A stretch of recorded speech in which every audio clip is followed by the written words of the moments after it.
Sigrún var ofboðslega góð og falleg stelpa. Þetta var það var svo mikið réttlætiskennd í henni og hún vildi öllum vel, hún var kraftmikil, hún vildi alltaf vera að gera eitthvað og hún var mjög skapandi. Og þegar við áttum okkur á því að hún komin í neyslu, þá umbreytist barnið í rauninni. Og þú þekkir ekki þetta barn sem allt í einu komin í þessa neyslu og það bara eitt sem skiptir máli. Það annars vegar að vera í sambandi við vinina sem þá í neyslu og að komast frá foreldrunum vegna þess að hún gat ekki fara eftir neinum reglum. Hún fór nokkru sinnum í meðferð og einhvern tíma átti hún nú góðan á milli þess sem hún var í neyslu. Hvernig var síðan þróunin? Það gerist allt mjög hratt hjá henni. Já, eins og allt sem hún gerði þá gerðist þetta mjög hratt. Hún fór á 1.000.000 kílómetra hraða í gegnum lífið og allt sem hún gerði. En bestu tímabilin sem við áttum með henni voru einmitt þegar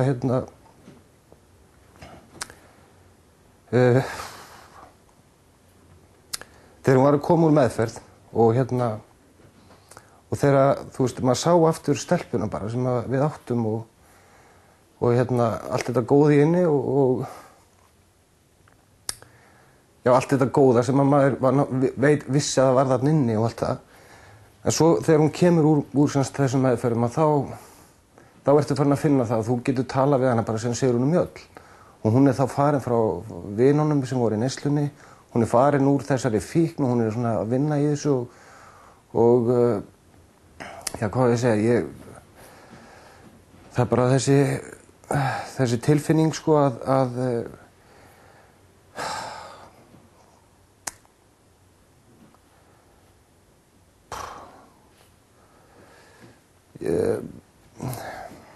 það erfitt að tala þetta.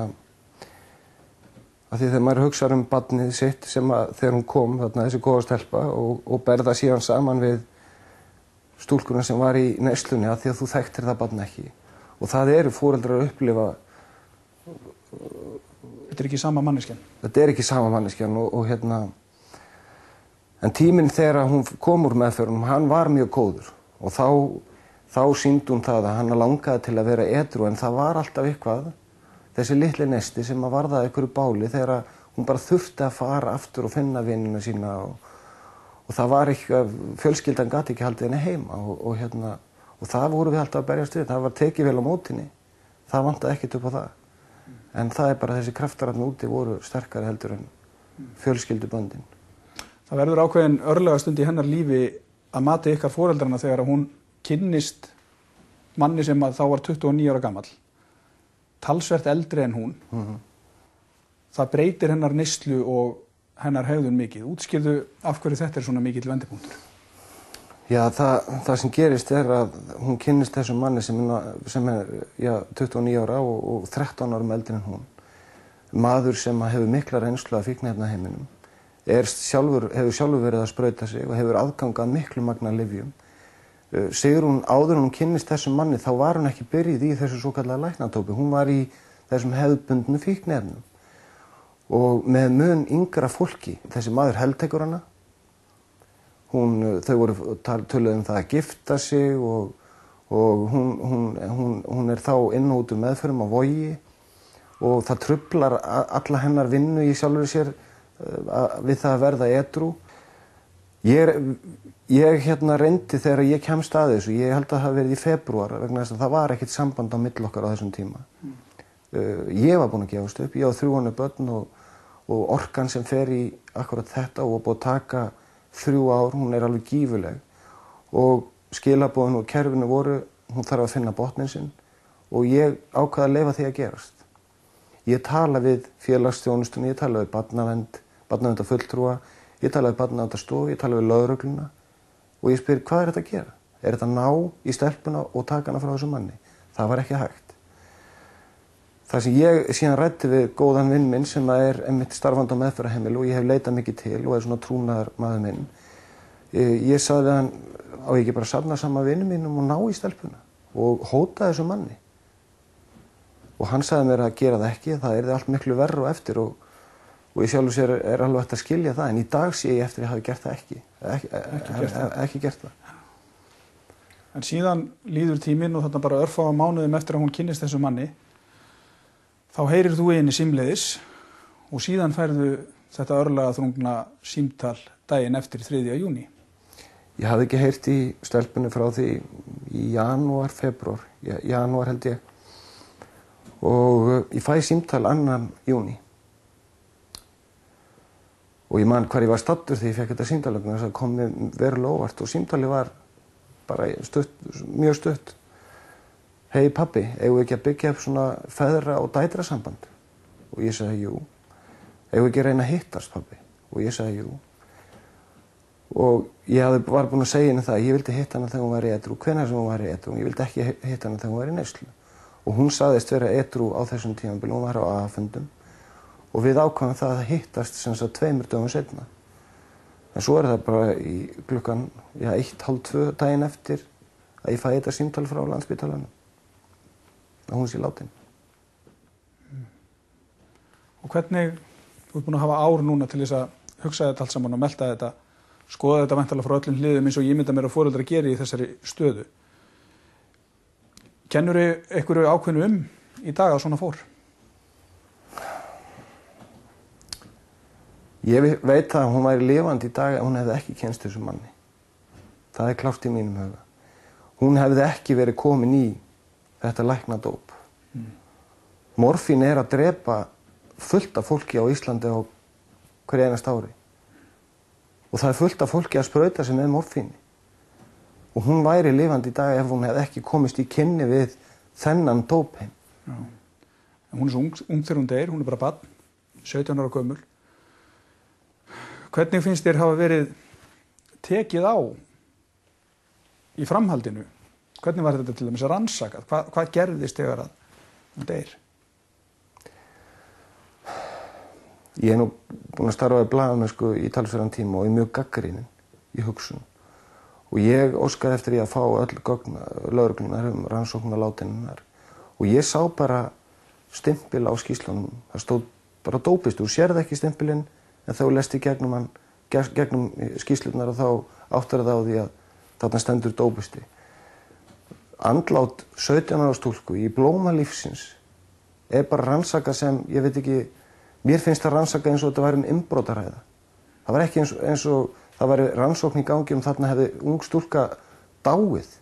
Það ekki vitað hvort hún hafi verið sprautuð, það ekki vitað hvort hún hafi tekið lyfinu inn í munn, það ekki nein tímalína. Það ekkert vita hvaða læknar ávísuðu lyfjum á þennan mann sem hún var með dagana fyrir andlátið. Það ekki búið að kanna neitt að þessu. Eða síðast þegar ég ræddi við lögregluna, þá var ekki búið að kanna neitt að þessu. Þannig að þér finnst ennþá eins og það sé mörgum spurningum ósvarað? Já, og ég ekkert að sækjast eftir neinni refsingu eða neitt þannig. Það eina sem ég vil að það sé borin virðing fyrir dóttur minni. Hún dáin og hún kemur aldrei aftur. Og mér finnst að lögreglan sem slík, sem aðili sem á að rannsaka svona mál, það hafa menn verið settir í gæsluvarðhald að minna tilefni heldur en þessu. Og það það sem að svíður og ekki bara mig heldur allar fjölskylduna. Og það mikil reiði út af þessu.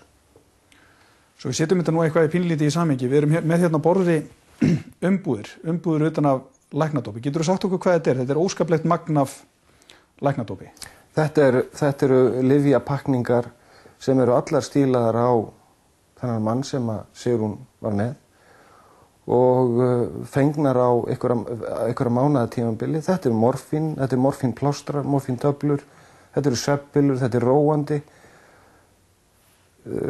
Ég setti þetta upp í Excel og veit hvaða læknar ávísuðu þessu. Þar kemur í ljós að þessum manni tekst það að fara til 2 lækna sama daginn, sitthvors læknisins, fá annars vegar ávísað morfínplástrum, hins vegar morfíntöflum og hann fær síðan í sitthvort apóteki sama daginn og tekur þetta út.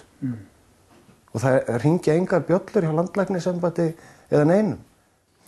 Þú hefur núna verið að skoða þennan heim og hvatinn að því náttúrulega þessi lífsreynsla að missa dóttur sína ofan í þetta hyldýpi og fá hann ekki tilbaka.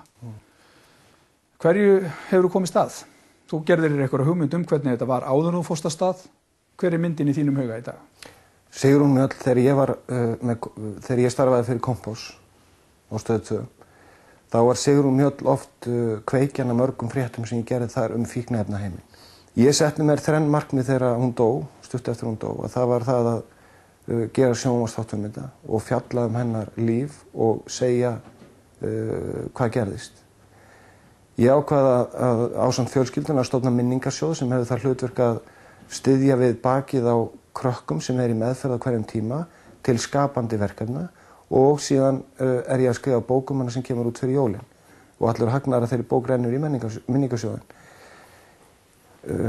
Þegar ég fór að skoða þetta fyrir Kastljósið að þá vissi ég það að það yrði dálítið erfitt vegna þess að það ekkert mál að finna eldra fólk sem í neyslu. Það ekkert mál að finna það fólk en það erfitt að finna fólk krakkana sem undir 18 ára. Og það fóru nokkrir mánuðir í það að koma sér inn í þann hóp. Og þessi heimur krakkana sem eru komin í harða neyslu, að ég trúði því aldrei hvað þetta svartur heimur. Þetta engin vitleysingar. Þetta eru krakkar sem bjarga sér á svo erfiðum stöðum og þessi heimur svo ótrúlega svartur að ég hræddur í þessum heimi. Bara við að kíkja svona stutta stundan inn. En krakkar sem búa þarna og lifa við þetta í neyslu allan tíman. Almenningur og yfirvöldur engan veginn átt að sjá því hvað þetta svartur heimur og hvað mikið ógeð þarna niðri. Nei. Hvað hægt að gera? Það skortir meðferðarstaði sem að bjóða þessum kraftmiklu krökkum upp á skapandi verkefni til að finna styrkleika þeirra. Það eru dæmi um meðferðarheimili á Norðurlöndum sem að virka mjög vel, jafnvel upp á 25 ára aldri. Hérna börnunum bara hent út 18 ára. Þá tekur eitthvað annað kerfi við. Og mér finnst stundum eins og foreldrar sem ég rætt við, og það hefur kannski verið það erfiðasta í þessari vinnu minni, í þessu, að það eru svo ótrúlega margir foreldrar í þessum sporum að vera með 14 ára, 13 ára, 15 ára, 16 ára krakka sem eru komin í neyslu og sumir harða neyslu. Þau eru með sverðið í annarri hendi til þess að bjarga barninu sínu og sverðið í hinni hendinni til þess að berjast við kerfið. Og foreldrarnir allt í einu standa þeir uppi ráðalausir. Ég hef samband við það, eða þau hafa samband við mig og þau einhvern veginn svona taka utan mig og hugsa, þannig kannski komið maður sem getur bjarga barninu mínu. Er það eitthvað eðlilegt? Það sem sagt hvert hálmstrá í raun og veru gripið. Alveg og ég skell ekki á foreldra sem hringi mig á kvöldin og segja mig sögu barnsins síns eða hvað sé að gerast núna eða hvað. Og mér þykir bara gott að tala við foreldrana, en þetta kannski lýsir dálítið kerfinu vel. Það eru ótrúlega margir í þessu kerfi, barnaverndarstarfsmenn, starfsmenn á meðferðarheimilum, langt flestir. Þetta ofboðslega gott fólk. En það vantar fleiri úrræði og það vantar að gera þetta markvissara. Það engin stefna í þessum málum. Þú fórst á leið að vilja til dæmis hlusta á upptökuna þegar að hringt og tilkynnt það að dóttir þín sé líflaus eða líflítil í rúmi og þú leyfðir okkur að spila hana hérna áðan. Af hverju ferðu þá leið? Við fjölskyldan sem tókum ákvörðun það að fyrst að þessi saga yrði sögð að þá vildum við leyfa fólki að heyra þetta, hvað raunverulega gerist. Og eins og við tölum krakkar að segja, já þetta svo ótrúlega skemmtilegur heimur. Þarna var partíið búið. Þetta bara raunveruleikinn og hún dáin, stelpan. Og við viljum bara sýna það að svona endar þetta getur endað svona og krakkar sem að byrja í neyslu. Að ég vona þeir horfi á þetta og sjáu myndirnar af fallegu stelpunni í kistunni rétt áður en hún var jörðuð. En við ákváðum það að dauðinn á ekki að vera tabú. Hún Sigrún Mjöll vildi segja sína sögu. Ég veit að ég hef talað við vinkonur hennar, hún vildi segja sína sögu og ég las það í minnisblaði hjá henni í skólakompa, hún vildi verða fræg. Hún var fræg núna. En hún dáin og það verður að vera eitthvað tilgangur með þess að hún sé dáin. Og þess vegna erum við að fara þessa leið því að við höldum að hennar saga geti hjálpað og að þessu kerfi verði breytt og að það verði tekið til í þessu.